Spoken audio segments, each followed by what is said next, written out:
Introduction. O narrador onisciente que conta as histórias dos meninos pela cidade de Salvador. Não é? Então, o narrador onisciente que vai contar a história desses garotos. Aventuras são registradas através de quadros com certa independência, relação direta com Vidas Secas, relação direta com Memórias Póstumas, intercalados com notícias de jornais e reflexões poéticas, para notícias de jornais que são ficcionais. Aquilo não aconteceu de verdade. Mas o importante é, por que ele coloca o gênero ficcional, ou o gênero jornalístico, dentro de um texto ficcional? Porque ele quer marcar o tipo de crítica. Ele quer deixar claro para nós assim, olha, isso pode acontecer mesmo. E mais, as pessoas que estão publicando aquelas cartas no jornal, eles são representantes dos vários grupos de interesse sociais, não são? Tem os que defendem os meninos, tem os que são contrários aos meninos, tem os representantes do Estado, tem os representantes da igreja. Nossa, professor, é demais. Porque isso é questão FUVEST Unicamp há 2 anos atrás. Fala, Flor. Professor, mas os capitães existem. Olha, na verdade, esse fenômeno já existe há muitos anos. Eu, Antônio, não sei dizer se o grupo de capitães existiu. Porque eu ouvi falar que o Jorge Matos chegou há um tempo a conviver com eles para escrever o livro, para se basear. Ele conviveu com garotos de rua, isso é fato. Agora, tô falando eu. Eu disse que sou eu. O Antônio não sabe. Eu vou falar agora igual o Pelé, que fala de si na terceira pessoa. Né? Não, porque o Antônio não sabe exatamente. Então, eu não sei. Porque se ele conviveu com meninos de rua, eu sei. Agora, com os capitães, aí eu desconheço essa informação. Né? De nada. Há, porém, uma linha que conduz o romance. Que está no inteirinho, que ela corta o texto inteiro. Narrativa iniciada por um prólogo de caráter jornalístico e depois dividida em 3 partes, subdivididas em capítulos. Ou seja, só para vocês saberem, o que é essa linha que segue sempre? Os gaviões de areia. Os capitães da areia. Os capitães, eles cortam o texto inteiro. Então eles são o fio condutor. Os relatos sobre sua vida. Certo? E como é que então nós temos um prólogo, que são as cartas à redação. Depois nós temos 3 capítulos, que são eles. A primeira parte com os 11 capítulos, a segunda parte com 8 capítulos e a terceira parte com 8 capítulos. Você ia falar? Você fez assim? Ah, entendi. Safadinho. Tudo bem, gente? Tudo. Agora eu tô aquela coisa de abrir, aquela coisa de introduzir. Só no início da introdução. Colocando só um pouquinho do texto, não é? Então vamos lá. Contexto histórico. Professor, eu estou perdido porque eu não sei que contexto histórico, afinal de contas eu estava no 19. E de repentemente eu corto para o 20 para os anos 30. Leiamos. Com o fim da política do café com leite e a deposição de Washington Luiz, inicia-se a chamada Era Vargas. Todo mundo sabe que contexto é esse, né? É o contexto, por exemplo, no qual a República do Café com Leite, ela cai com a ascensão varguista. Em 1930 até 1934, nós temos o governo provisório, marcado pelo voto feminino e secreto e a chamada Revolução Constitucionalista de 1932. Ainda, Vargas é eleito presidente pelo Congresso. Tudo bem? Só estou relembrando.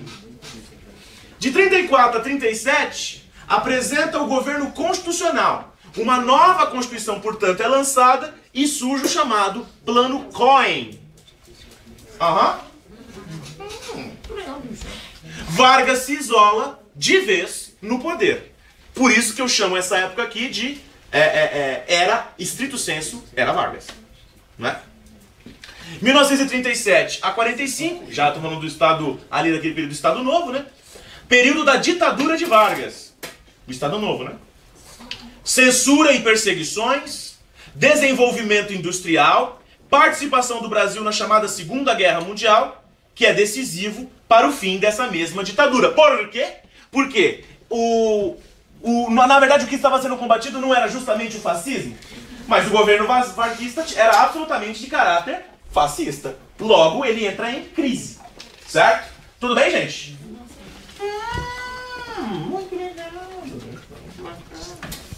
Posso passar? Não, então enquanto a gente pode dançar uma canção, né? Vamos dançar, vamos por um baile dançante. Vocês já foram em bailes dançantes? Baladas. Não? Nossa, gente, que tristeza. Povo sem Vocês têm que, graça. sei lá, ir num boteco, tomar uma coisa qualquer, um suco de caju, qualquer coisa. Gente, vocês saem à noite, tirando daqui? Não? Nossa, que legal. Vocês estão sem assunto hoje, hein? Vocês saem à noite? Não! Porque você não quer conversar, meu. Que raiva, gente chata. Eu não saio também, não. Mentira, eu saio de vez em quando. Final de semana, de vez em quando eu saio. Gente, eu gosto muito de ir ao cinema e sair pra comer. Vocês percebem que eu gosto de sair pra comer? Está na cara, né? Não é? Está na cara. Na verdade, está na cara e no corpo, não é? Agora, gente, por exemplo, eu gosto... Não, você não gosta de balada? Eu gosto até, sabe, gente? Mas eu não gosto muito de gente, né? Então é um problema pra mim. Eu não gosto de gente me esbarrando. Eu não gosto de gente... Sabe, aquela galera que quando vai passar assim, fica te encostando assim, sabe? Sabe, tipo ônibus. Basta o ônibus. Você faz a dança da bolinha lá também? Nem morto, gente. Eu sou uma pessoa que passa batido nos lugares. Sou uma pessoa muito tímida. Não é? Sou uma pessoa muito tímida, muito na minha, não é? Mas, gente, eu gosto de sair. Eu gosto de... como eu tô ficando velho, né? Eu tenho gostado cada vez menos de lugares onde você fica em pé. Eu gosto de lugares que você fique sentado ou deitado. Deitado também é legal. Até grama vale, né? Eu tava vendo uma aluna minha, ela foi pra uma festinha, eu não sei aonde aí, na puta que pariu, e ela trouxe umas fotos pra eu ver, né? Aí ela mostrou, nossa! Aí ela falou, nossa, essa hora aqui na noite era 4 horas da manhã, eu tava lá dançando. Eu olhei, e depois que eu tinha falado, depois que eu falei, que eu pensei no que eu falei. Falei assim, mas, e você gostou? Você não sentou um minuto? E você gostou? Você ficou cansada? Eu assim, pô, eu me diverti muito. Falei, mas, se cansando? Eu não consigo conceber você se divertir se cansando. Você tá velho mesmo, hein, Não é, eu tô velho mesmo, gente. Eu tô um velho. Eu acho que eu tenho uma alma velha. Eu tenho duas coisas, eu tenho uma alma velha e uma alma gorda. Porque, gente, teve uma época que eu emagreci. Eu sempre fui gordo a vida inteira. Só que quando eu tinha 18 eu falei assim, não, eu quero emagrecer, meu. Aí eu emagreci muito. Muito, muito. Eu vou trazer uma foto pra vocês verem. Quando eu entrei na faculdade, eu tinha 63 quilos. Nossa! Olha como a faculdade engorda. Aí assim, Eu nem só que, entrei gente, eu ainda pensava de forma gorda. Então eu pensei, acho que isso sou eu, meu. E eu fui engordando aos poucos, daí de repente sou eu agora. E aí quando eu me vejo quando magrinho, gente, eu fico pensando, nossa, que estranho, né? Parecia que faltava... E faltava, na verdade, falta 2 eus ali. De fato. Professor, você é ruivo? Sim, eu sou ruivo. Gente, que bom que vocês me perguntaram que eu era ruivo, porque teve um ano aqui no cursinho, que no final do ano, eu tava falando dessas coisas da minha vida, e a menina levantou uma professora, eu tenho uma curiosidade muito grande. Você é albino? Gente, eu não sabia, eu falei assim, nossa, mas eu tô assim, tão lagartixa que eu pareço um albino? Eu falei, não, eu sou ruivo, né? E... ela falou, não, é porque você é careca, né? Eu falei, mas eu tenho vários pelos ruivos.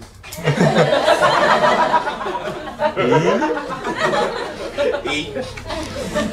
Sou ruivo. Professor, mas a sua mãe é ruiva? Não, o padeiro. É.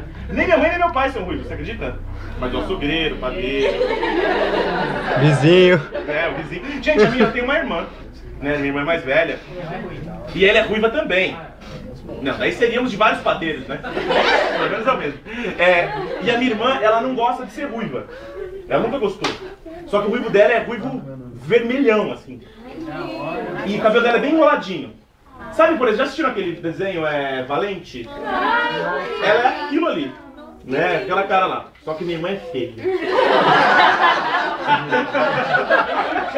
Ela é bem feia. E assim, só que agora ela há muito tempo, ela resolveu não ser mais ruiva. E agora ela pinta o cabelo de louro. É um desgosto da minha família. Da minha mãe, por exemplo, que ela é ruiva e ela pinta o cabelo de louro. Não sei se eu contei isso, né? Ah, porque eu que tem sentido, tem vários ruivos da minha família, legal, tudo bem. Aí ela é professora também, minha irmã. De ensino fundamental, ela é de pequenininhos. Que matéria. Ela é pedagoga, né? Ela fez pedagorreia. Ela fez pedagorreia. Vamos lá, gente. Gente, eu tenho um sobrinho da idade de vocês sabiam? Nossa! Sério? E ele não é gordinho. Tá bem, né? E ele também não é ruivo, ele é meio louro. Meio louro. O nome dele é Fernando. Vou trazer ele aqui pra ver vocês. Vou fazer ele passar vergonha. Eu tenho... Gente, é sério, eu fiz umas coisas. Hoje ele tem a idade de você, ele deve ter lá. Ele tem 17 anos. E aí, ele é um dos meus... Como é que a gente fala? Umas minhas exceções. Porque ele não gosta de estudar. Ele não gosta de estudar. E agora ele tá estudando um pouquinho mais porque ele quer entrar no vestibular. E aí, por exemplo, quando ele era pequeno, eu tirei várias fotos dele de bebê, assim, tipo, na privada, sério, porque eu falei, isso um dia vai ser muito útil pra mim. Então, eu tô esperando ele levar uma namorada dele em casa. Gente, eu sou muito chato, velho. Eu sou muito insuportável. Mas vamos lá, volta pro texto, gente, para. Que dó desse Olha, eu ser, quero velho. foco aqui, tá? Senão vão ficar duas. Mentira. Swipe, Mentira, porque por baixo tem um fio dental. Gente, sabe que eu descobri esses dias o que é body? Vocês sabem o que é body? É de bebê, não é? É aquele negócio de colocar assim no corpo, não é? É body de body corpo, né? Não, mas eu fiquei pensando nisso. Nossa, como tem nomes bizarros, né? Que as pessoas usam. Não, body é aquilo que as mulheres usam. Que, não é? Que coloca o quê? Que tem bebê também? O quê? O quê? Tem de bebê também? Ele usa isso? Aquilo não é macacão que bebê usa? Por baixo do macacão tem um, assim, que não tem perna, sabe?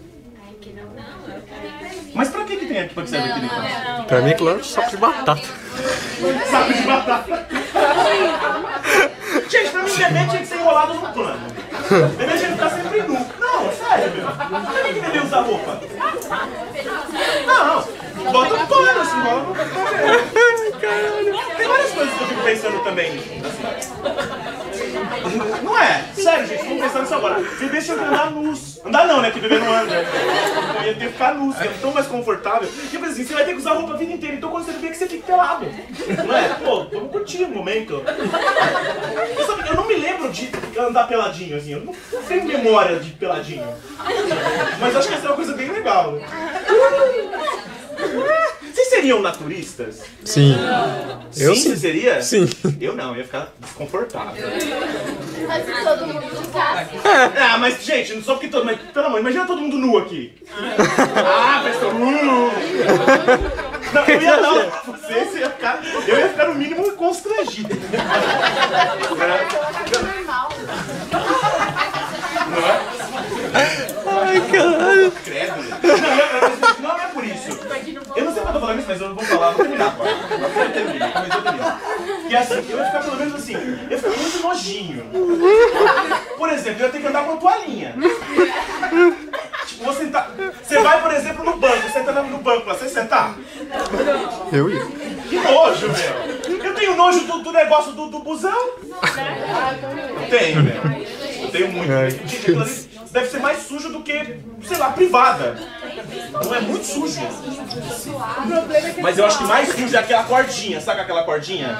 Porque aquele negócio, ninguém limpa aquilo, meu. Aquilo ali deve ser tóxico. Bom, vamos lá. Biografia do Jorge. Convenhamos. Nascido em 10 de 8 de 1912, vocês percebem que faz exatamente 100 anos. Uau! Não é? Ele nasceu lá em Itabuna, na Bahia.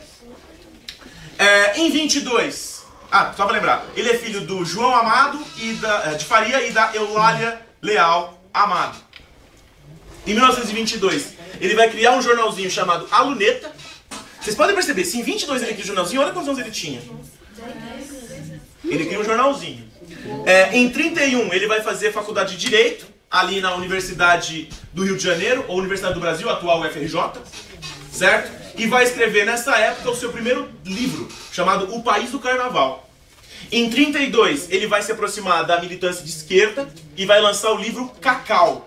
E são chamados livros do ciclo de romances urbanos dos seus textos, né? De caráter mais aguerrido, de caráter mais militante. Em 36 vai ser sua primeira prisão por participar da chamada Intentona Comunista. Vocês lembram disso? Ele já falou pra vocês? Foi aquela tentativa de golpe, certo? Comunista. Em 42 ele vai ser preso novamente por se opor ao chamado Estado Novo, né? Lá ele depois vai lançar o livro A Vida de Luiz Carlos Prestes. Este livro é um livro estritamente político, certo? Estritamente político. Em 1946 ele vai ser eleito deputado federal pelo Partido Comunista Brasileiro, certo? Em 48 vai ser cassado o seu mandato e os seus livros vão ser queimados como material subversivo. Olha que coisa de louco, gente. Toda época de caráter ditatorial em todos os países, quando nós temos um autor que se opõe, normalmente seus livros são queimados. Desde épocas, por exemplo, da Inquisição. E acontece isso, certo? Tudo bem? Entre 48 e 52 ele vai peregrinar entre a Europa Ocidental e a Ásia. E lá ele vai lançar o seu livro chamado Os Subterrâneos da Liberdade. Outro livro de caráter político também. Em 1956 ele vai deixar o PCB e vai voltar a escrever. Por que ele deixa o PCB, gente? Ele vai deixar o PCB depois da abertura que o Nikita Khrushchev vai propor, por exemplo, mostrando quais os absurdos que o Stalin havia feito na ex-União Soviética. Então ele se desanima com o estado de coisas no Partido Comunista. Ele desacredita. Em 1958 ele vai ter uma nova fase de textos, que são textos não mais ligados à perspectiva revolucionária e ou comunista, mas os chamados novelas regionais. Por exemplo, Gabriela, Cravo e Canela. Certo? Já assistiram Gabriela agora? Não. Gente, a Gabriela...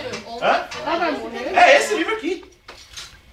Gente, você sabia? O Jorge Amado é o autor mais famoso brasileiro. Ele foi os maiores textos da Rede Globo são todos dele. Né? Gabriela, Tieta do Agreste, tudo dele. Né? E por exemplo, ó, Gabriela, sabe que na história original a Gabriela tem 21 anos e o Nassib tem 33.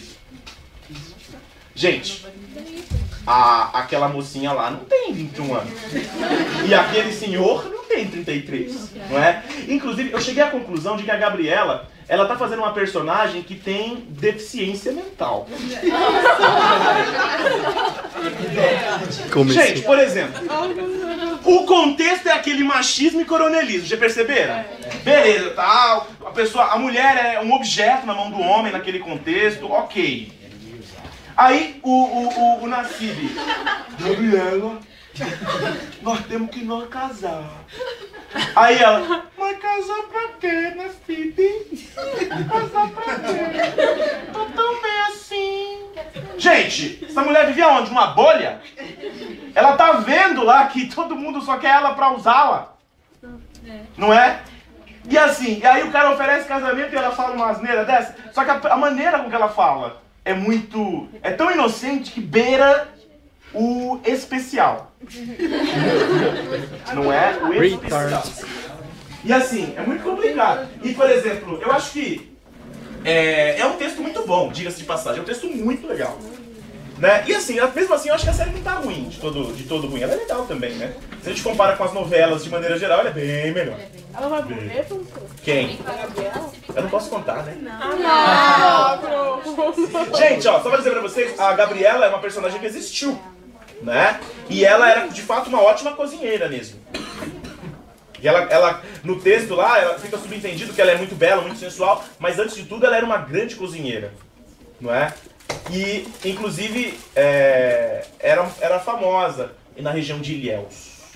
Por isso, e por exemplo, a Rosa Palmeirão, de fato existiu, aquele puteiro lá existiu mesmo. O Bataclan. Ele frequentou o nosso Jorge Amado. Oi. A Gabriela da novela é bem retardada, não, porque teve um carro dentro que ela não... Você tá colocando de uma maneira muito estranha. Não fale assim. Muito radical. Que mostrou que ela não sabia nem pegar um garfo numa faca pra comer. Jesus. Não, mas até aí...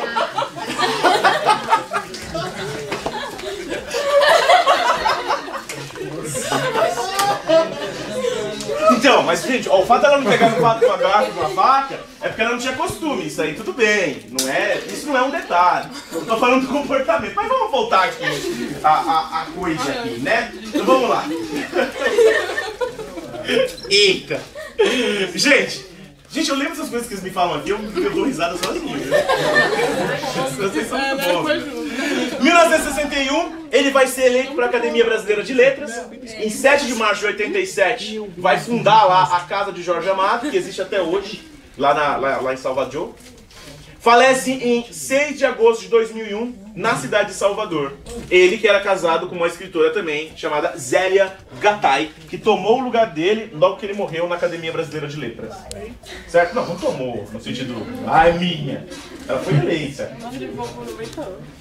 Então assim, meus queridos, estamos falando aí de um autor que produziu muito.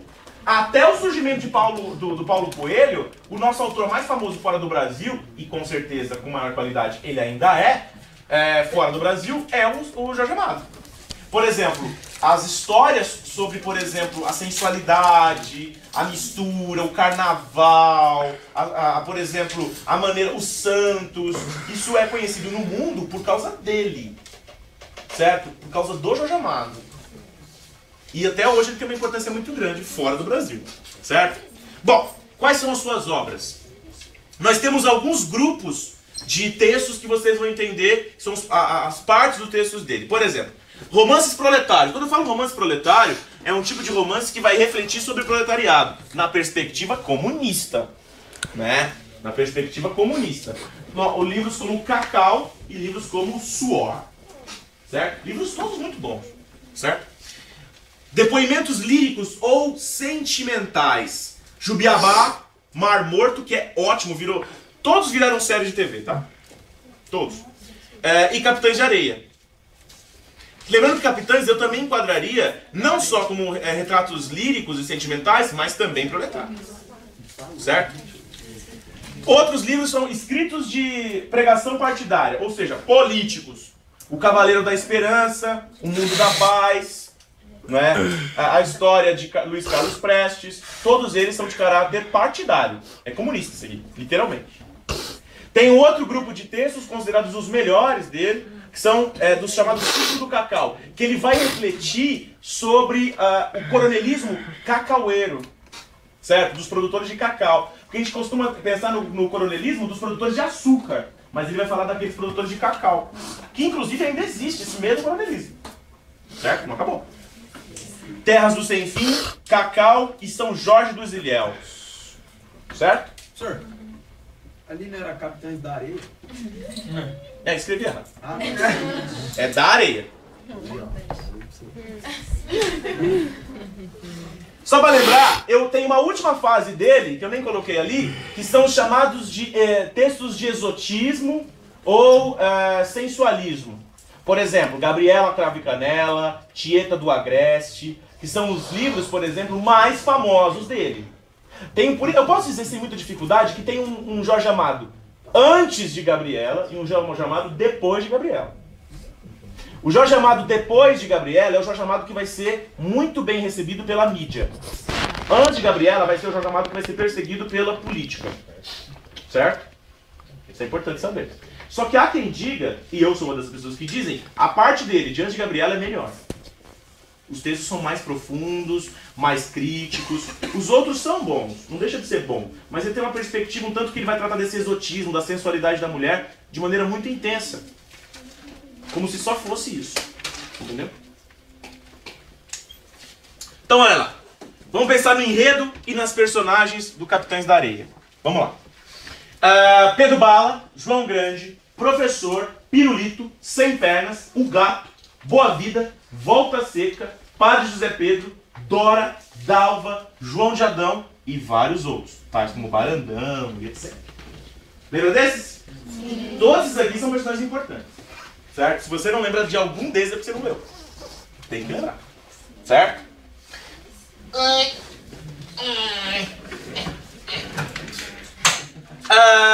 Posso avançar? Não. Não?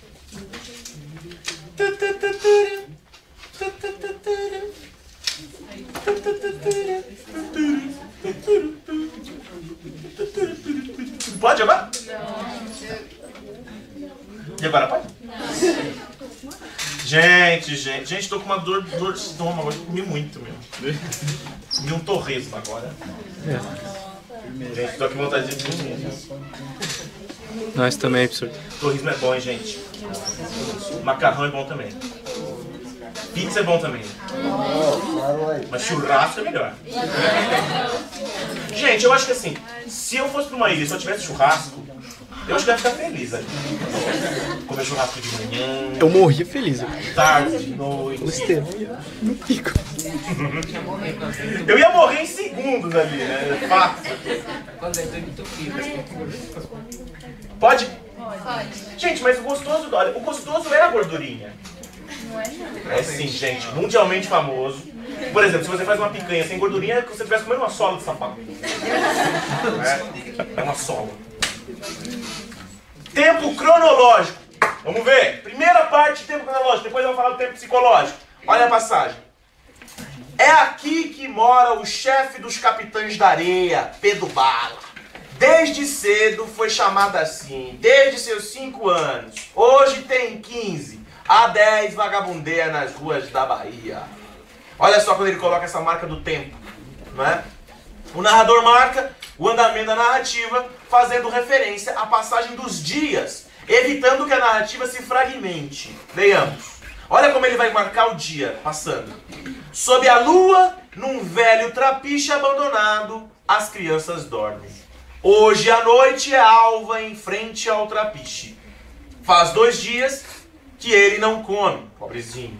Outra noite, uma noite escura de inverno. O gato ainda não está dormindo. Sempre sai depois das 11 horas. Gato voltava todas as noites. Dalva nunca lhe deu sequer um olhar. Passou o inverno, passou o verão. Veio outro inverno e esse foi cheio de longas chuvas. O vento não deixou de correr uma só noite no areal. Agora, Pirulito vendia jornais, fazia trabalhos de engraxate, carregava bagagens dos viajantes, conseguira deixar de furtar para viver.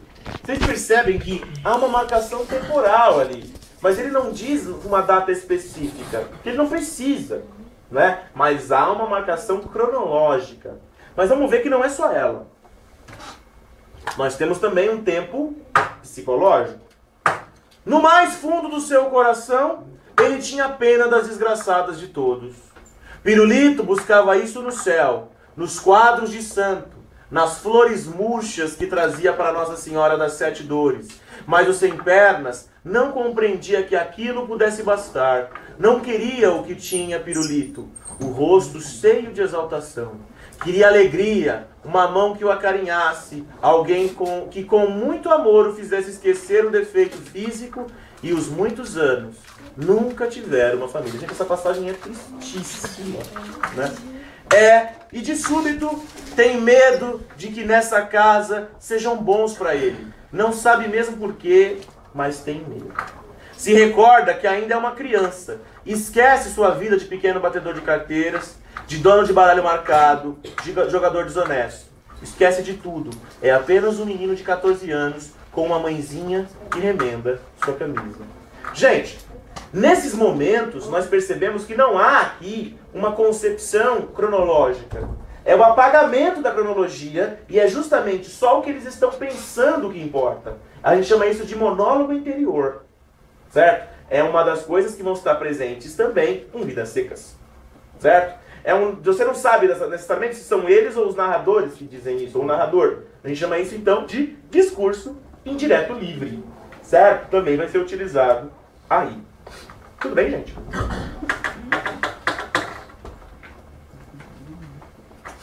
Olha o espaço. O espaço com vida própria, associado aos ideais de liberdade dos personagens. Estamos falando isso aqui é o elevador Lacerda, né? Cenário urbano da Baía de Todos os Santos, onde você vai ver várias descrições cheias de lirismo. Lirismo é sentimento, gente. Muitas descrições de caráter sentimental, aonde os capitães da areia vivem essa liberdade, essa grande liberdade, num domínio total do espaço e esse sentimento que é dual, no sentido de, por exemplo, ora é sofrer, ora é alegria, ora é liberdade, ora é prisão, ora é bem recebido, ora é repressão. Isso vai ser a alternância produzida nesse espaço, certo? O que ele queria era felicidade, era alegria, era fugir de toda aquela miséria, de toda aquela desgraça que o cercava e os estrangulava. Havia, é verdade, a grande liberdade das ruas, mas havia também o abandono de qualquer carinho, a falta de palavras boas. Ou seja, né, gente, a cidade, ela é sim o símbolo da liberdade, mas ela também é o símbolo do abandono. Certo? A concepção de cidade alta e cidade baixa. Diferença de classes e exclusão social. Vou ler e já explico. Lá em cima, na cidade alta, os homens ricos e as mulheres queriam que os capitães de areia fossem para as prisões, para o reformatório. Lá embaixo, nas docas, João de Adão queria acabar com os ricos, fazer tudo igual, dar escola aos meninos. Gente, todo mundo sabe que Salvador é dividido em cidade alta e cidade baixa. Assim como Lisboa também. Né? E por que cidade alta e cidade baixa? Tem uma cidade, por exemplo, que está no nível do mar e aquela que está acima do nível do mar. Normalmente, nessa época, os ricos moram na cidade alta. Por quê? Porque na cidade baixa tem a maresia, tem os pescadores, tem um fluxo de pessoas muito grande, tem os portos. Então, por exemplo, é onde é pobretado, os pobres não vão habitar, os pobres vão ficar. Então, inclusive, quando você vê cidade alta, cidade baixa, nesse texto ele ganha uma conotação diferente. Alto no sentido de classe alta, baixa no sentido de classe baixa, também. Certo? Outros espaços também aparecem no texto. Rio de Janeiro, Ilhéus e o sertão nordestino. Rio de Janeiro, quando, por exemplo, o professor... Rio de Janeiro. Ilhéus, quando ele fala, por exemplo, dos donos de terra. Ele comenta. E sertão nordestino, quando ele vai falar do Volta Seca, que vai se encontrar lá com os cangaceiros do Lampião. Certo? É perceptível, então, que o espaço ele tem uma função social. O espaço não é só descritivo. Assim como Vidas Secas, o espaço tem função social. Então vamos ver. Mansões, restaurantes, bares, lojas e igrejas. Sinais de riqueza e alvo de cobiça. Trapiche, cadeia, reformatório, o lazareto e o orfanato. Locais de sofrimento e de exclusão. Ou seja, os lugares têm relação com a crítica que se pode produzir ali, ou os acontecimentos. Por exemplo, da maneira com a qual ele coloca, gente, eles seriam bem recebidos na igreja? Não. Da maneira com a qual ele coloca, as mansões os poderiam receber? Não. O que os espera, por exemplo, no reformatório? Sofrimento. Tá claro as coisas. De antemão, você sabe. É como se os lugares fossem impregnados de alguma coisa, de uma concepção que é anterior aos lugares. Uma concepção que ora é ruim, ora é boa. Oi. Lazareto é uma espécie de galpão. Na verdade, ele é uma região, né? Porque, por exemplo, imaginem que é um galpão e no entorno desse galpão acabaram as pessoas ficando também. Ele seria um lugar originalmente para as pessoas que tinham lepra. Mas depois ele foi destinado para as pessoas que tinham varíola. E que iam lá para morrer, basicamente. Eles eram deixados lá e meio que a própria sorte para morrer. Isso é o lazareto. Ah, então era meio que exclusão, não? Literalmente. De hospital. Não. O lazareto, gente, ele tinha assim... Em tese, você imagina que é um lugar onde eles recebem tratamento. Mas dada a quantidade de pessoas e o abandono do governo, não era isso que eles recebiam. Eles eram colocados lá para que outras pessoas não contraíssem. Né? Vamos pensar no trapiche. Sabe o que é trapiche, né? Uma espécie de... onde se guardavam comidas e coisas do gênero. Está abandonado e eles ficam lá. Antigo armazém no areal do Cais do Porto. É o que a gente chama de espaço personagem. Ele é antropomorfizado, como, por exemplo, o cortiço. Certo? Vamos lá. O trapiche grita, se despedindo do gato. Este sorri, elegantíssimo, alisando o cabelo. No dedo, aquele anelão cor de vinho que furtara certa vez. Olha lá, gente. O próprio trapiche fala. O próprio trapiche age. Isso se chama humanização ou antropomorfia. Como, por exemplo, acontece com o cortiço. Certo? Reformatório. Um dos espaços mais cruéis e que é comparado ao inferno. Castigos, é a palavra que Pedro Bala mais ouve no reformatório. Por qualquer coisa são espancados, por um nada são castigados. O ódio se acumula dentro de todos eles. A cafua é um cubículo dentro do reformatório para castigar os menores infratores. Local de tortura. Gente, essa cafua é o que a gente, por exemplo, chama hoje de solitária. Só que imagine uma solitária bem pior, porque ela é mais baixa, você consegue ficar só abaixado dentro dela. Ela é totalmente escura, ela não tem ventilação direito, só a cela que é a ventilação possível.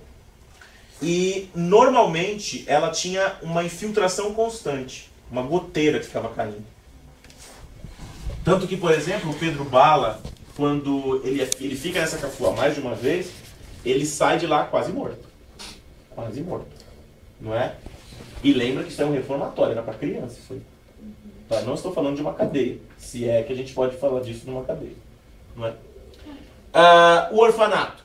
Maus tratos, castigos, má alimentação, falta de liberdade. Um mês de orfanato bastou para matar a alegria e a saudade de Dora. Era sempre crepúsculo na enfermaria. Era como uma antessala do túmulo, com as pesadas cortinas que impediam a luz de entrar. Claro que a gente fala desse orfanato de maneira melhor do que o reformatório. Todavia, ele não é o que a gente imagina como um espaço para crianças. Certo? Onde o cerceamento da liberdade, o não afeto também são recorrentes aí. O abandono, né? Portanto. Pensemos na linguagem. A linguagem do texto é uma prosa com vários momentos líricos, ou seja, poéticos, e tendo a Bahia como plano de fundo de sua obra. Olha o que ele vai dizer, por exemplo. Fazia com que os olhos vivos dos capitães da areia brilhassem como só brilham as estrelas da noite da Bahia. É uma imagem que ele cria várias imagens muito belas, normalmente associando com a própria Bahia. Né? Olha na chegada da Dora. Esquece tudo, é apenas um menino de 14 anos, com uma mãezinha que remenda suas camisas, vontade de que ela cante para ele dormir. Sua felicidade naquele momento é quase absurda, porque nessa noite sua mãe voltou. Não é?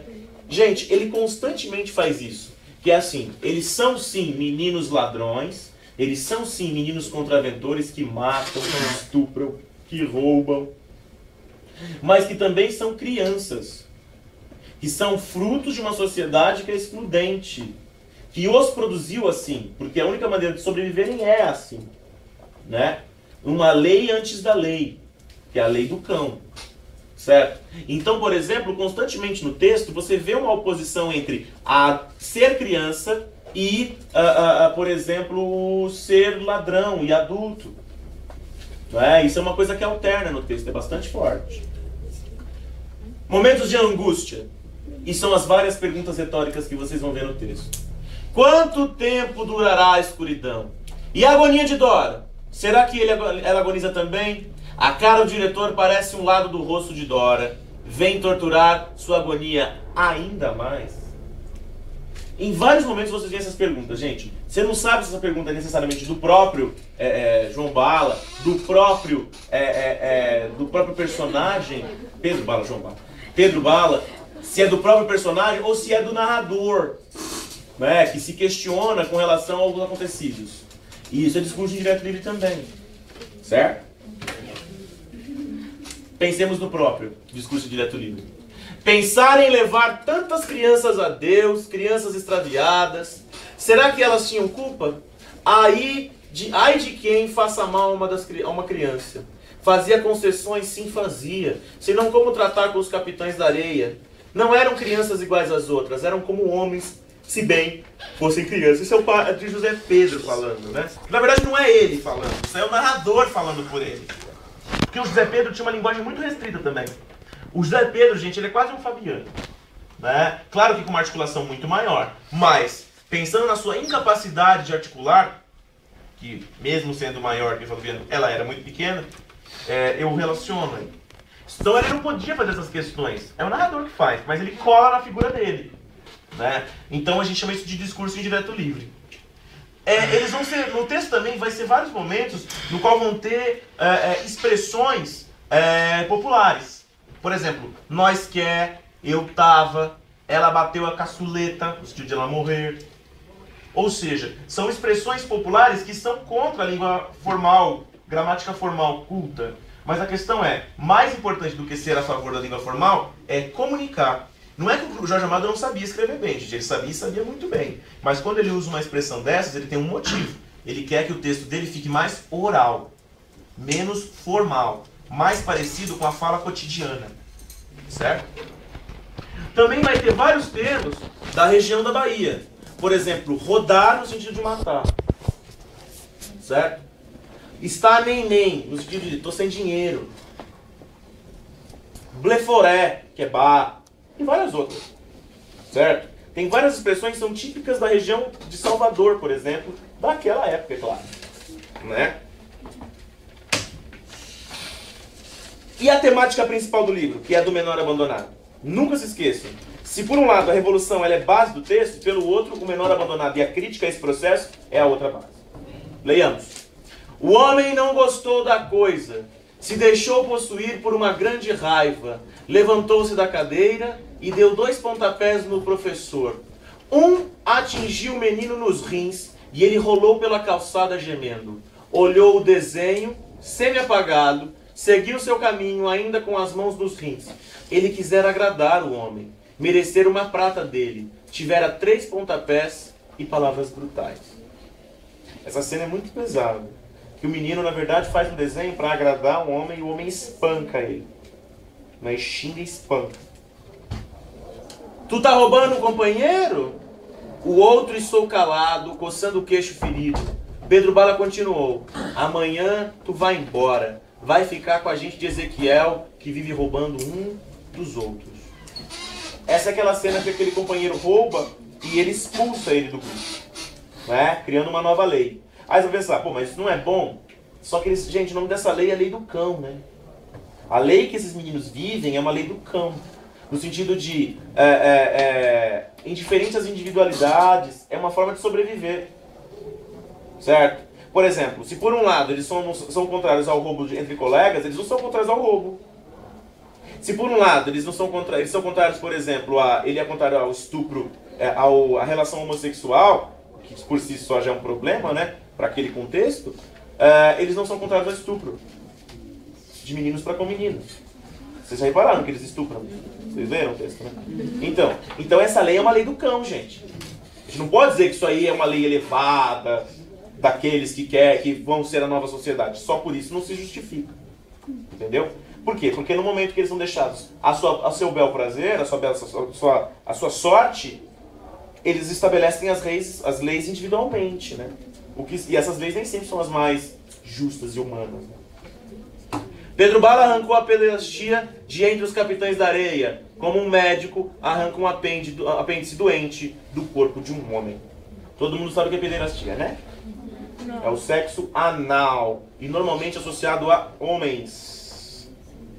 Tanto que, por exemplo, pederastia, a palavra originalmente, ela é um tipo de educação que acontecia na Grécia. Quando, por exemplo, os senhores, os donos, os homens poderosos, eles tinham garotos, os quais eles eram os seus amantes. Os garotos eram os mancebos e eles tinham uma relação de pederastia. Eles faziam sexo. Mas era uma troca também. Porque os garotos recebiam também em status social e ensinamentos reais. Né? Tanto que, por exemplo, numa fase de Esparta, era incentivado que os meninos fossem amantes. Porque numa batalha eles lutariam até a morte um pelo outro. Sacou? Nossa, professor, que legal. Tu tem onde dormir? Não. Vem com a gente dorme num trapiche. Não é um palacete, mas é melhor que a rua. É o chefe dos tais capitães da areia, veja, o tipo do criminoso nato. Vamos lhe dar as honras especiais para começar. Meta da cafua. Vamos ver se ele sai um pouco mais regenerado de lá. Logo quando o Pedro Bala chega. Castigos, castigos, castigos é a palavra que Pedro Bala mais ouve no reformatório. Por qualquer coisa são espancados, por um nada são castigados. O ódio se acumulava dentro de todos eles. Gente, não tenha dúvidas de que isso tudo é a formação da crítica sobre o abandono. Outra temática, o socialismo, ou a chamada luta de classes. O Jorge Amado, que era um socialista e militante, membro do Partidão, vai fazer o seu texto com esse intuito de representar isso. Ou seja, a exclusão social que é causada pela miséria é a representação dessa luta de classes e vai representar também a ascensão dos excluídos. Aquilo que o Manifesto Comunista vai dizer, no qual o proletário, que entender o seu papel de que ele é explorado, vai pegar em armas e vai revolucionar. É justamente o que acontece aqui. Só que não é o proletário, é todo aquele que sofre. Certo? A não ser quando o João de Adão ria dele e dizia que só a revolução acertaria tudo aquilo, lá em cima, na cidade alta, os homens ricos e as mulheres queriam que os capitães de areia fossem para as prisões, para o reformatório, que era pior que as prisões. Lá embaixo, nas docas, João de Adão queria acabar com os ricos, fazer tudo igual, dar escola aos meninos. O padre queria dar casa, escola, carinho e conforto aos meninos sem a revolução, sem acabar com os ricos. Mas de todos os lados era uma barreira. Gente, depois dessa frase, desse contexto, não há o que você dizer no sentido de que ele não está propondo a revolução. Ele está. E aí ele está, na verdade, analisando quais as posições. Por exemplo, o padre José Pedro, por melhor que ele seja, ele é um reformista. Ele não é um revolucionário. Porque ele quer que os meninos tenham melhores condições, mas ele não pensa em acabar com a estrutura social desigual. Já o João de Adão, ele pensa na revolução ipsis literis, de maneira específica. Ele quer que acabe com os ricos para que os pobres tomem o poder e tenham uma divisão de renda. Mas não interessa o que aconteça. Em qualquer uma das formas há uma barreira. No caso do José Pedro, ninguém quer dividir. Ninguém quer que o sistema seja menos desigual. E no caso da revolução, bem, os donos do poder não querem perder o poder. Não é? Sobre o destino. A ideologia predominante de que as classes dominadoras impõem aos pobres, ou seja, você é isso e você vai morrer isso, porque assim o destino determinou. É uma ideologia muito forte que é uma espécie de criação do conformismo, vocês percebem? É para que todos se conformem e não queiram que mudar de posição, ir para outro espaço, para outra relação. Certo? Mas que só favorece a um lado da moeda, que é a elite. Certo? A greve dos condutores de bonde. A leitura do manifesto dos estivadores ao grevistas ajuda dos capitães da areia. Vocês percebem? Lembra dessa parte de onde tem essa greve? Gente, aquele momento, ele está sendo literal, viu? Essa greve aconteceu. Certo? E ele está sendo tão literal porque, assim, a greve é a única forma de manifesto de fato do trabalhador. E nessa época da história, o direito à greve não havia sido reconhecido constitucionalmente. Não se podia fazer greve. Então dizer isso por si só era revolucionário. Porque era a manifestação única do trabalhador que é explorado. Certo? O uso da palavra companheiro constantemente, gente. Companheiro, você não pode pensar que você só fala do Lula, tá? Companheiro é um termo que ele é largamente relativo ao comunismo e à maneira com a qual os companheiros comunistas se tratavam. Porque ele é companheiro de luta. Certo? Por isso você chama de companheiro. Assim como camarada. É no mesmo sentido. Certo? Pedro Bala, atraído pela Revolução Social e aceito na organização, atua em Aracaju com os índios maloqueiros. Esses índios maloqueiros no sentido de aqueles que estão oprimidos, mas em outra condição, e vão precisar de um líder, que é o nosso Pedro Bala. Certo? E, gente, olha a atuação.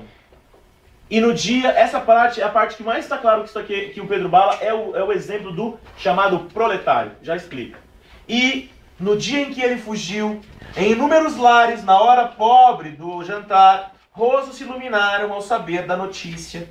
E apesar de que lá fora era o terror, qualquer daqueles lares era um lar que se abriria para Pedro Bala, fugitivo da polícia. Porque a revolução é uma pátria e uma família.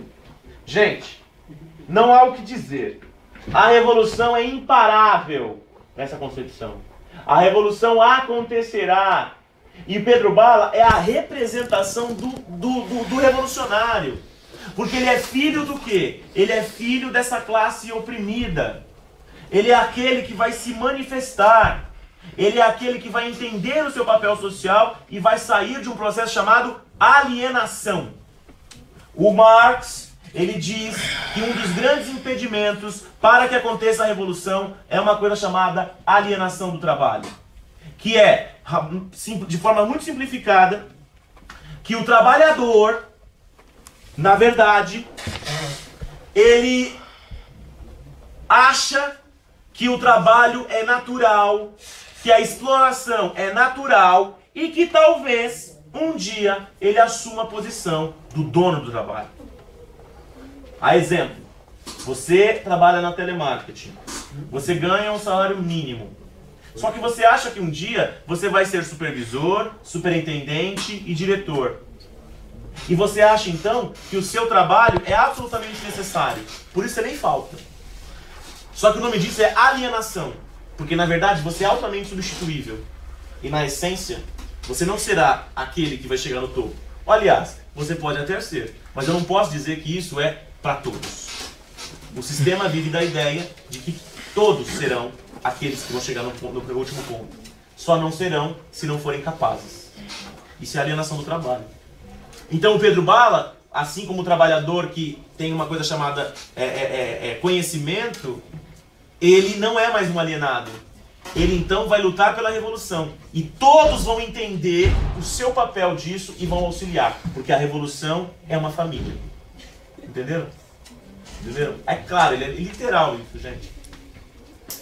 Diga. Por que esse livro foi censurado? Porque o livro da época ele tem todo esse discurso? Olha, na verdade, esse livro é relativamente censurado. Ele é censurado diretamente, porque afinal de contas, ele vai falar dessa revolução, mas eu estou sendo literal com vocês. Todavia, se alguém, por exemplo, da censura, lesse esse livro, podia, num primeiro momento, sim, achá-lo altamente crítico com relação à revolução, mas a base da crítica dele é em relação ao abandono de jovens. Né? Então, há um lado B a pensar. É que, na verdade, verdadeiramente a gente não imagina, né, por que ele não foi censurado. Ele podia ter sido censurado também. Coisas muito mais simples foram. É porque, afinal de contas, ele produziu coisas muito mais literais, né? Então, quando ele produz uma coisa dessa, você pensa assim, pô, é menos, né? De fato é menos. E entre o tempo dele, que ele foi preso e que ele ficou longe, esse livro é escrito nesse processo. Entendeu? Então, de fato, esse livro vai ser produzido em massa nos anos 80 e 70. Né? Em quantidade. Outra temática. Então, a primeira de todas, o abandono. A segunda de todas, a revolução. A terceira, o sincretismo religioso, a mistura religiosa. A religião é apoio, refúgio da miséria humana, da sobrevivência dessas péssimas condições que eles subsistem. O padre José Pedro, defensor dos capitães. A dona Aninha, mãe de santo, amiga de todos os negros e pobres da Bahia. Portanto, é a mistura do catolicismo e do candomblé. Certo? Todo mundo percebeu isso no texto, gente? Que eles alternam. Ora eles vão para os santos do candomblé, ora eles oram para os santos católicos. Isso é sincretismo religioso. Isso é Brasil. Por isso que o Jorge Amado é tão famoso, porque ele consegue sintetizar a religiosidade brasileira de uma forma que nenhum outro autor conseguiu até ele. Certo? Por exemplo, o catolicismo do pirulito. E o chamado de Deus dentro de pirulito é poderoso como a voz do vento, como a voz potente do mar. Pirulito quer viver para Deus, inteiramente para Deus, uma vida de recolhimento e de penitência, uma vida que o limpe dos pecados que o torne digno da contemplação de Deus. Católico, né? Altamente católico. O candomblé, Pedro Bala, Boa Vida, Querido de Deus, João Grande. Pedro Bala, Boa Vida e o Querido de Deus andaram para o candomblé do Gantuá, onde Omulu apareceu com suas vestimentas vermelhas e avisou aos seus filhinhos pobres que em breve a miséria acabaria, que ele levaria a bexiga para a casa dos ricos. Gente, vocês conhecem um pouquinho de candomblé? Bom, vocês basicamente têm que saber que o candomblé é uma religião afro-animista. Animista porque ele considera forças da natureza e animais como forças divinas, né? E, por exemplo, é uma religião brasileira. O candomblé é uma religião brasileira, ela não existe na África. Assim como a Umbanda também é uma religião brasileira. O que existe na África são os mesmos santos. Mas a religiosidade, a maneira que acontece, a forma com que eles são vistos, é única aqui do Brasil. Certo? É uma religião estricto sensu brasileira. Se existe candomblé em Angola, em Moçambique e na Guiné, porque foram brasileiros que levaram. E não o contrário. Certo? E vocês sabem que os deuses do candomblé, eles são, na verdade, muito similares aos deuses gregos. É uma cultura que não teve contato com os gregos, mas que tem deuses que têm características muito similares. Por exemplo, os deuses do candomblé, eles são muito humanizados. Eles têm desejos, medos, eles têm inveja, como, por exemplo, os deuses gregos. Certo? Por exemplo, aquele lá em cima é o Omulu. Omulu, gente, ele é o deus da doença. Por isso que ele usa essa roupa de palha, para esconder a varíola, que por um acaso é a mesma doença que ela acomete a região de Salvador, não é? Por isso que eles falam para Omulu, eles pedem para Omulu para ele levar a doença. Certo? Temos também Ogum, Xangô, a própria Iemanjá, não é? Todos vão aparecer de alguma maneira na história. Porque, eu não sei se vocês conhecem, mas quando você faz parte do candomblé, você sempre tem um Deus que faz a sua cabeça. Certo? O seu Deus da cabeça é aquele, por exemplo, que você vê nos búzios e você é, na verdade, filho de um deles. Certo? E ser filho de um deles significa que você tem alguma característica específica. E que, por exemplo, você tem que fazer as oferendas e ter um comportamento para auxiliar ao seu Deus. Certo? Tudo bem? É muito legal, cultura afro, muito bacana, viu, gente? Só um detalhe. Todo mundo já viu a expressão macumba, né? Sim. Vocês sabiam que macumba é uma maneira pejorativa de se chamar todas as religiões afro? Fulano de tal é macumbeiro. É que, na verdade, macumba, gente, é um item de música. Né? É uma espécie de flauta. Que era tocada nos cultos. Certo? O macumbeiro seria aquele que toca a macumba. Certo? E o frango decruzilhado é o quê? Oferenda. Hoje você está inspirado. Seria de qual religião? Da mesma... é assim. Quando eu falo que o candomblé é uma religião animista, significa, por exemplo, que assim como os gregos, e assim, por exemplo, como os judeus, vocês sabiam que a religião judaica também fazia oferendas. Ou vocês nunca viram falar da expressão holocausto? Vocês veem o holocausto pensando no fim da Segunda Guerra Mundial. Mas o holocausto originalmente é o quê? O holocausto eram as oferendas que os judeus faziam para Deus. Basicamente, as oferendas de cordeiros, as oferendas de bezerros. E por quê? Quando você fazia uma oferenda e você matava e o sangue era para Deus, certo? Você, na verdade, estaria dando alguma coisa e pedindo a partir da sua oferenda. Por isso que, por exemplo, os judeus não comem o sangue. Eles drenam o sangue antes de comer a carne, por causa disso. Por que, por exemplo, os cristãos, depois do Novo Testamento, depois do Cristo, eles não fazem mais as oferendas? Porque depois do expiamento, ou seja, da morte do Cristo, não há mais, supostamente, não há mais a necessidade de você ter uma oferenda, porque o Cristo já deu a vida pelo homem. Logo, não mais, você tem que fazer uma oferenda. Entenderam a lógica? Então é uma religião animista nessa origem, nesse aspecto também. Essa coisa da oferenda. Agora, no caso, o frango de encruzilhada ou o bode, são na verdade oferendas em forma de pedido.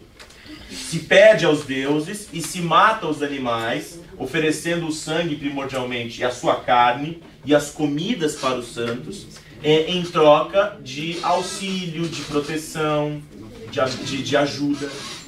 Certo? É nesse sentido. Leiamos. Prof, liga alguma das luzes, por favor. Tá ficando muito escuro para escrever. Só um momentinho, né? Pode ligar pra mim. Peraí.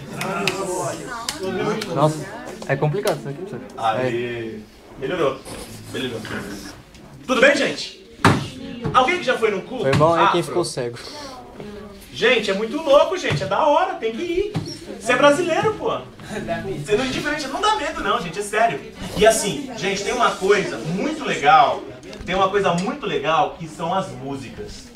Gente, não é à toa quando você escuta alguém tocando o tambor e o berimbau de capoeira, dá vontade de dançar. Ó, tabaque. Sabe? Porque assim, imagina que quando aquelas músicas estão lá, as pessoas estão girando, certo? Estão lá no processo de receber as entidades, indiferente a você acreditar ou não, é muito intenso. É muito intenso, porque é uma batida muito intensa. E vocês sabem que sons repetitivos, altos, têm um efeito sobre nós humanos de praticamente transe. Não é à toa que, por exemplo, se você vai a um show de rock, você pula. Você se mexe. Por quê? Porque o som é repetitivo, ele é muito alto. Então você entra naquela mesma lógica. Certo? Agora imaginem isso num intenso ali que é numa perspectiva religiosa. Certo? É muito interessante. Vocês têm que ir pelo menos uma vez na vida para ver como é que é. É legal. Né? Outra temática bacana é do banditismo. Né? Do Lampião. Lampião tinha entrado numa vila na Bahia, mataram 8 soldados, deflorar moças, saquear os cofres da prefeitura. O rosto sombrio de Volta Seca se ilumina, sua boca apertada se abriu no sorriso. Levava o jornal para cortar o retrato do grupo de Lampião. Dentro dele ia uma alegria de primavera. Eu sou Volta Seca, filho de tua comadre. Lampião reconhece, sorri. Os cangaceiros estão entrando nos vagões de primeira. Não são muitos, uns 11. Volta Seca pede: meu padrinho, deixa eu ficar com você, me dê um fuzil. Tu ainda é um menino. Lampião olha nos seus óculos escuros e Lampião grita: Zé Baiano, dá um fuzil à Volta Seca. Olha o afilhado. Tu guardas a saída. Se um quiser arribar, mete fogo. Gente, a perspectiva do banditismo aqui, ela é retratada também. Então é abandono, é sincretismo religioso, é revolução e também é o banditismo. E esse, você pode pensar, mas ele está endeusando aqui o Lampião. Não, ele não está. Ele coloca ali bem no alto o que ele fazia. Só que ele está colocando com relação, por exemplo, a esse menino, que talvez a única oportunidade que teve na vida foi para lá, que é o próprio Volta Seca. Certo? Então a gente está falando sim de uma ordem, que é a ordem do cão, uma lei, que é a lei do cão, todavia é a única que reconhece essas pessoas. Certo?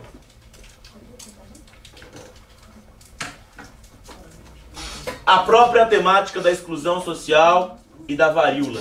Só para lembrar, gente, a varíola é uma doença que já tinha controle já. Certo? Já tinha controle. Então é a mesma coisa de ter um surto de cólera hoje. Vocês concordam que nós temos a cura da cólera? Nós temos. Mas por que tanta gente ainda morre de cólera no Brasil? Porque há um abandono. Certo? Falta de saneamento básico, falta de médico para todos e coisas do gênero. Não é? Então vamos lá. O Mulu mandou a bexiga. Bexiga negra é varíola, tá, gente? Bexiga é varíola. Mandou a bexiga negra para a cidade, mas lá em cima os homens ricos se vacinaram. E o Mulu era um deus das florestas. da África não sabia dessas coisas de vacina.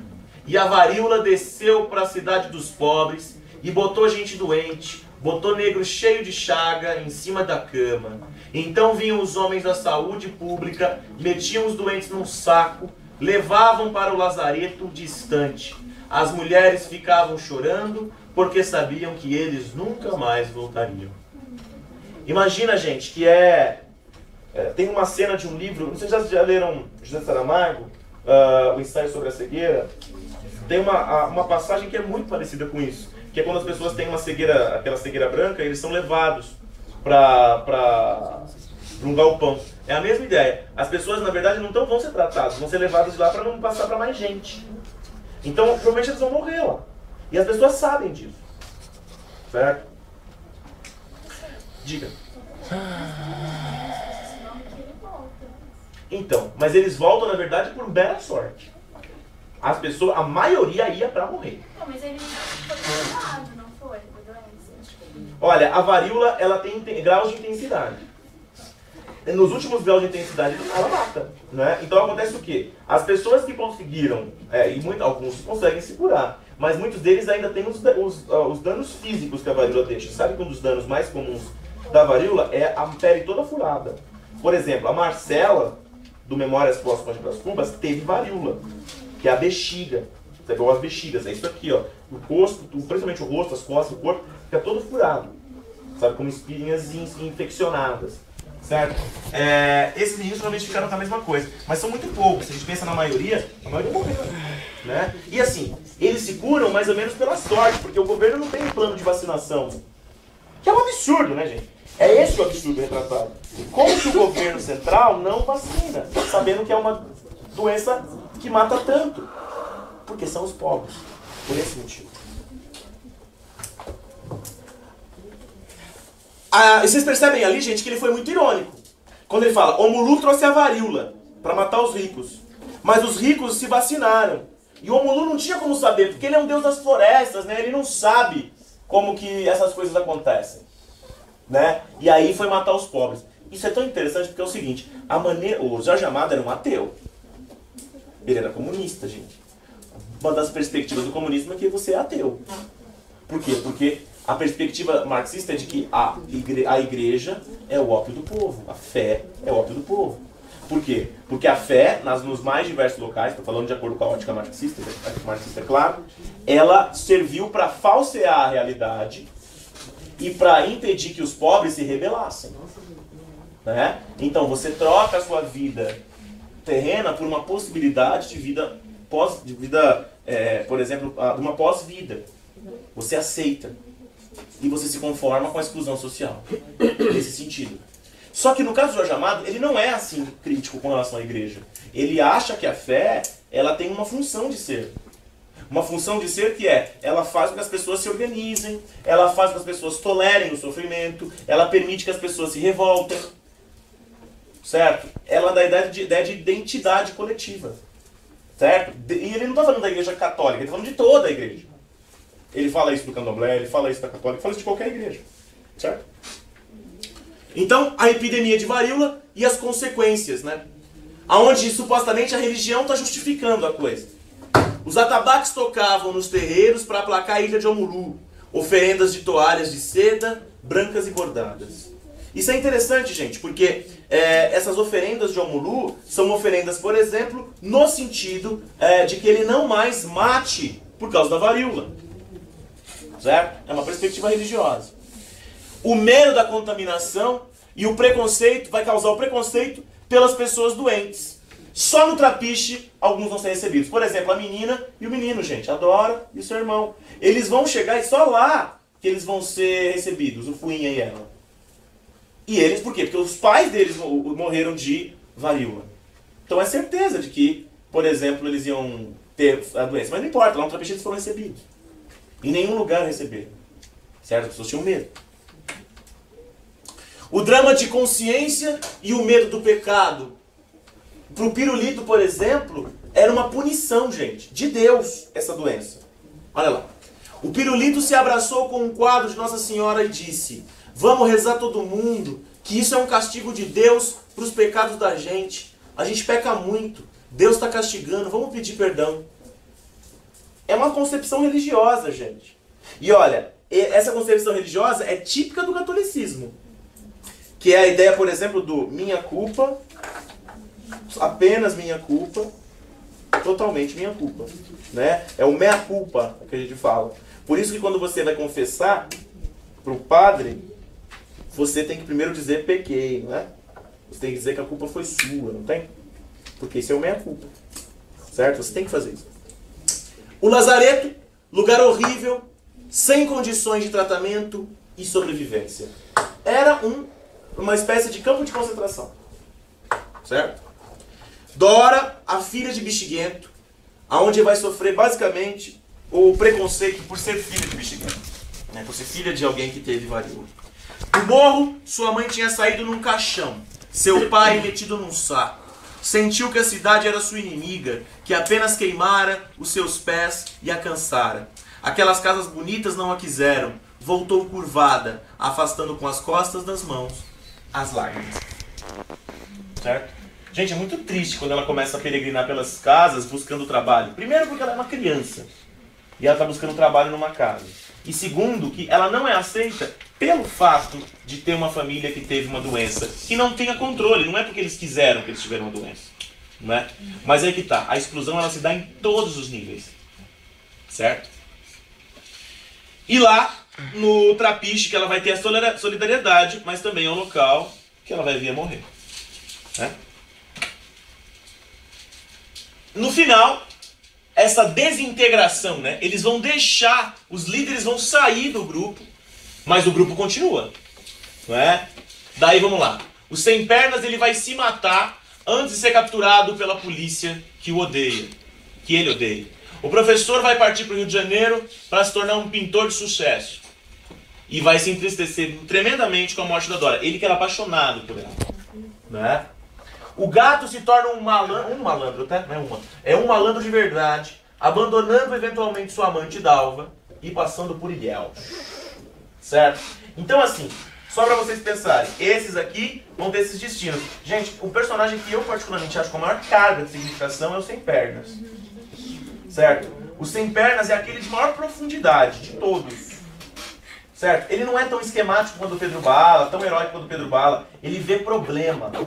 Ele, por exemplo, ele vê problema na própria prática dos capitães. E ele não se enquadra de maneira nenhuma. Não é? E não é à toa que ele vai se matar, porque não havia lugar para ele nesse mundo. Entre cooptar-se, mas ele foi aquele que seguiu os capitães até o final. Ele nunca iria entregar. Certo? O gato, ele é a metáfora de malandro, gente. Ele, por acaso, é muito parecido, claro que salvo várias diferenças, com o nosso Leonardinho. Né? O professor é aquele que supostamente deu certo. Né? O pirulito vai se tornar frade. O padre José Pedro vai conseguir finalmente uma paróquia no interior. Não tenham ilusões, não é uma paróquia grande. É uma paróquia desimportante no interior. Ele frisa isso. E vai para lá ajudar os desgarrados do rebanho do sertão. Volta Seca vai se tornar um cangaceiro do grupo de Lampião e mata mais de 60 soldados. O Volta Seca era um psicopata, né? Praticamente. Antes de ser capturado e condenado, é lógico. João Grande vai se tornar marinheiro. Certo? O Querido de Deus vai continuar sua vida de capoeirista e de malandro. O Pedro Bala, cada vez mais fascinado com as histórias de seu pai sindicalista, vai se envolvendo com os doqueiros e finalmente os capitães da areia ajudam numa greve. Depois disso é a desagregação, né? Eles vão se separar de fato, cada um vai seguindo daqueles caminhos. Certo? Tudo bem, gente? O Pedro Bala vai abandonar a liderança do grupo, mas antes ele vai transformar esse grupo numa espécie de grupo de choque pela revolução. Eles iam lutar pela revolução mesmo. Ele mesmo vai se transformar no líder sindical, aonde a gente está falando da metáfora da revolução proletária. Ele é o padrão de novo homem. Pessoal, quando eu falo de padrão novo homem, as pessoas não entendem. É assim, ó. há uma literatura comunista dessa época que era incentivada pelo governo, por exemplo, stalinista. Na onde, por exemplo, eles vão fazer uma literatura que vai sempre ter uma personagem proletária que faz a revolução. E esse proletário é basicamente a figura do homem novo. O que é esse homem novo? O homem novo seria, por exemplo, o proletário que tem uma coisa chamada saber e ele não é mais um alienado. E por isso ele vai fazer a revolução. O nosso Pedro Bala é esse revolucionário, é esse homem novo, que ele é produzido na linha de produção, no caso dele, do sofrimento. Ele é produzido ali. E por isso ele sabia o que é sofrer. Por isso ele conseguiria lutar pela liberdade, lutar por melhores condições, com um conhecimento de causa muito forte. Certo?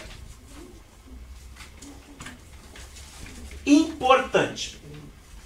Relações que nós devemos fazer, que nós podemos fazer e que são interessantes que vocês façam. É uma metáfora, o livro inteiro. Uma metáfora, por exemplo, da revolução. Uma metáfora, por exemplo, da crítica do abandono do governo central para com o Nordeste, que é típica do que acontece com a geração de 30. A mesma geração do Drummond, a mesma geração do Graciliano Ramos. Portanto, é uma relação próxima entre as três obras, que é essa perspectiva de crítica social. Certo? Além disso, eu posso fazer relações com outros vários textos. Como eu disse, Memória de um Sargento na figura, por exemplo, do malandro. Também com Memória de um Sargento com essa descrição da cidade. Claro que aqui é Salvador e lá é Rio. Eu posso relacionar também, por exemplo, os monólogos interiores, com Vidas Secas também. Com Memórias Póstumas de Brás Cubas, eu posso colocar também essa relação dessa narrativa que não é... que, por exemplo, vai usar de muitas descrições. Essas falas, por exemplo, de reflexão das personagens. Isso também acontece lá. Certo? Eu posso pensar também nessa polarização rico-pobre quando a gente pensa em Cidade das Serras. Lá também tem essa oposição rico-pobre. Certo? Claro que com um objetivo diferente. Mas tem. Certo? Dúvidas, pessoal? Gente, é um livro maravilhoso, viu? Quando eu falo do livro, eu mato o livro, né, no final das contas. Porque eu estou ficando dando detalhes. E o interessante é você depreender coisas. Ele é um livro de fato muito bom. Sabe? Você tira muitas coisas dali. E pensem que, por exemplo, é um texto que ele não se esgota numa primeira leitura. Convido que quando entrar na universidade que venham novamente. Vão gostar mais. O livro é bom. Certo? É um dos melhores livros da literatura brasileira, sem dúvida. Tudo bem? Gente, façam exercícios. Façam exercícios. Porque eu acho que falta uma apresentação, né? Que vai faltar o Sentimento do Mundo e o... Só? Não, falta não. Não, 3. Faltava 3. Passou 2 agora, já era. Falta só 1. Só falta sentimento. Só. Ele passou 2 hoje. Não. Olha, esse aqui é o nosso terceiro encontro, certo? Em cada encontro nós vimos 2, certo? Então nós vimos 6. Faltam 2. Faltam 3. O que é? A gente vai fazer de novo, Em ordem é Sentimentos do Mundo, Tio,